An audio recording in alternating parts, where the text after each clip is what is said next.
भगवान गणेश जी का जो स्वरूप है, शिव महापुराण करेंगे तो गणेश जी का स्वरूप है, वो स्वरूप किस ओर होना चाहिए? बहुत ध्यान से सुनिएगा महाराज, कथानक में क्या गया। घर के दरवाजे पर अगर हम गणेश जी की मूर्ति, गणेश जी का फोटो, गणेश जी का टाइल्स बाहर की ओर लगा रहे हैं, तो जाते समय गणेश जी का जो पृष्ठभाग है, पीठ है, तो पीछे एक शिव महापुराण में आपको पहले प्रसंग सुनाया है, सभी लोगों को ज्ञात होगा कि भगवान के सम्मुख में धर्म है और भगवान के पीछे अधर्म का निवास है। महाराजा, ये दुनिया के लोग जो भगवान की परिक्रमा करते हैं ना, जितने भी लोग भगवान का परिक्रमा करने जाते हैं, मंदिर जाते हैं, परिक्रमा करते हैं, ये लोग मंदिर में जाकर जब पीछे प्रणाम करते हैं तो कभी मौका मिले तो एक बार इनसे पूछना जरूर कि भैया आपने कोई शास्त्र, आपने कोई पुराण कभी पढ़ा है? आपने शास्त्र पुराण का स्मरण किया है? हमारा कोई शास्त्र, कोई पुराण, कोई वेद ये वर्णन नहीं करता कि मंदिर के पीछे हम प्रणाम करें, हम मंदिर के पीछे नमन करें, हमारा शास्त्र वेद वर्णन नहीं करता। और देखे तो लक्ष्मी ने कहा, प्रभु जब गणेश जी के सम्मुख में रिद्धि सिद्धि श्री तुष्टि पुष्टि शुभ लाभ सारे धन देने वाले, संपदा देने वाले जब गणेश जी के अग्रण्य रहेंगे तो पीछे बिठाने में क्या दिक्कत है? आप भर दे दो। भगवान विष्णु ने तथास्तु कर दिया।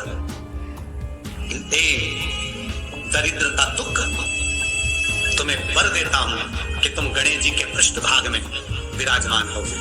इसलिए निवेदन है, मंदिर में नहीं, घर के अंदर, घर में जहां सबसे आगे फ्रंट में गणेश जी की टाइल्स, गणेश जी की मूर्ति, गणेश जी का फोटो प्रथम भाग में बिल्कुल बाहर फ्रंट में घर के दरवाजे के नहीं लगाना।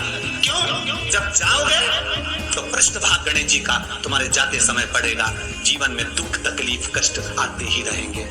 जीवन में कभी भी आप करोगे बहुत कुछ, फैक्ट्रियां भी खोल सकते हो, दुकान भी खोल सकते हो, कार्य भी बड़ा कर सकते हो, पर सफलता नहीं मिल सकती, सफलता नहीं। और यदि आपके घर में पहले से टाइल्स लगी है, मूर्ति लगी है गणेश जी की, हटा नहीं सकते, तो निवेदन है एक फोटो गणेश जी का जब बाहर निकलो तो अपने, जब उधर फोटो लगाए तो एक फोटो बाहर जाते समय अंदर की ओर मुख करके लगा दीजिए, उससे वो दोष समाप्त हो जाता है। महाराज, वो दोष समाप्त। गणेश जी अगर लेकर आ रहे हैं तो बैठी हुई मूर्ति लेकर आए, और गणेश जी लाए मना नहीं है। गणेश जी जब लेकर आए तो घर में बिठाने के लिए ला रहे हैं तो राइट सूंड का गणेश लेकर आए, सीधी हाथ का। आपका सीधा हाथ देख लेना, उसी के हिसाब से गणेश जी को अपनी ओर रखकर, या गणेश जी का सीधा हस्त कमल देख लेना। आपका तो उल्टा मान्य होगा जब आप देखेंगे तो गणेश जी का जो सीधा हस्त कमल हो, उस साइड अगर गणेश जी की सूंड है तो वो सूंड का गणेश घर के अंदर विराजमान हो। उल्टी सूंड का गणेश, लेफ्ट सूंड का गणेश, ये गणेश व्यापार, व्यवसाय, फैक्ट्री, दुकान, बिजनेस, ऑफिस जगह पर विराजमान हो। बहुत ध्यान देना, उल्टी सूंड के गणेश बहुत कम बनते हैं। क्यों कम बनते हैं? इसका शास्त्रीय प्रमाण है। कभी किसी मूर्तिकार के पास जाना और मूर्तिकार के पास जाकर पूछना, भैया तुम उल्टी सूंड का गणेश क्यों नहीं बनाते? जितने भी बनते सीधी सूंड के बनते। कभी पूछना उससे, वो बताएगा कि उल्टी सूंड के अगर गणेश जी बनाए, 50 गणेश जी अगर उल्टी सूंड के बनाए हैं तो उसमें से कम 30 गणेश जी अपने आप टूट जाते हैं या बिगड़ जाते हैं। शास्त्रीय है। उल्टी सूंड का गणेश बहुत कम पक पाता है या मिट्टी का बन पाता है। और यदि आपने अपने हाथों से भी उल्टी सूंड का गणेश मिट्टी का बनाया तो 10 दिन पूजन करोगे, 10 दिन के अंदर वो मूर्ति, वो सूंड, वो गणेश जी चटक जाएगा। उल्टी सूंड का गणेश टिकता ही नहीं है, वो बीच में से खंडित हो ही जाएगा।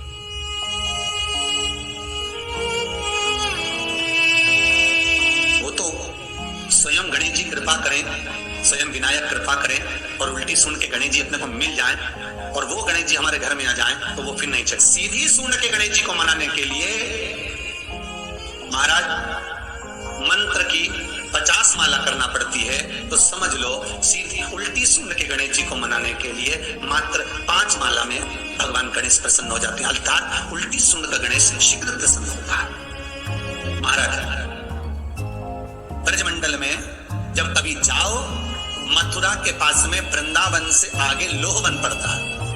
कौन सा वन है? लोहवन। वृंदावन से कुछ थोड़ी दूरी पर लोहवन है। कुछ लोहवन में जाना, जैसे निकुंज वन में गए, भांडेर वन में गए, आप लोग कई बार दर्शन करने गए होंगे, तो लोहवन में जाना और लोहवन में जाकर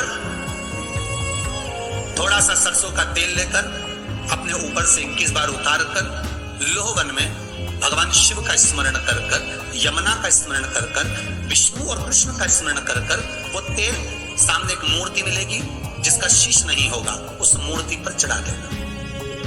इसका भी चरित्र शिव महापुराण में आता है हमारे, इसका भी व्याख्यान आता है उस मूर्ति का है। लोहवन ब्रजमंडल में लोहवन का व्याख्यान स्कंद पुराण में भी है।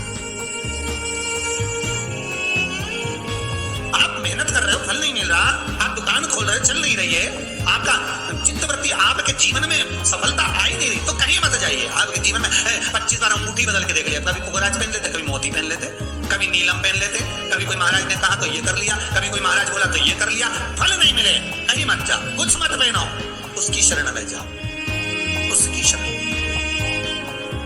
लोहवन पहुंच जाओ, वृंदावन से 4-5 किलोमीटर की दूरी। रिक्शे वाले से बोलो तो वो लेके जाएगा, 5 रुपए लेता है। लोहवन जाओ, वहां विनय करो, 10-15 मिनट बैठ लो, भजन करो, यमुना जी का स्तमन करो, शिव का नाम जाप करो, शंकर का भजन करो, और वो सरसों का तेल 21 बार स्वयं उतारो, स्वयं चढ़ा दो, आओ वापिस। उसके बाद तुम किसी कार्य को करोगे तो सफलता जल्दी मिलेगी। काम अटके में ना। स्वप्न 2 तरह का होता है। एक स्वप्न में अगर आप बहुत खिलखिलाकर हंस रहे हो तो समझ लेना दूसरे दिन तुम्हें कुछ ना कुछ ऐसी खबर मिलेगी कि आंख में आंसू आएंगे। स्वप्न में आप अपने आप को अगर हंसता हुआ देख रहे हो, किसी को खिलखिलाता हंसता हुआ देख रहे हो, तो दूसरे दिन कुछ रोने की खबर मिलेगी, कोई दुख होगा, कष्ट होगा, तकलीफ होगा। और अगर स्वप्न में आप भगवान को मुस्कुराता हुआ देख रहे हो, स्वप्न में आप भगवान को हंसता हुआ देख रहे हो, तो जरूर तुम्हारे ऊपर कुछ भगवान की कृपा होने वाली है, जरूर कोई अच्छी खबर आने वाली है। दोनों के हंसने में अंतर है। सांसारिक मनुष्य स्वप्न में हंसता दिखे तो दुख मिलेगा, और भगवान हंसता हुआ दिखे तो सुख मिलेगा।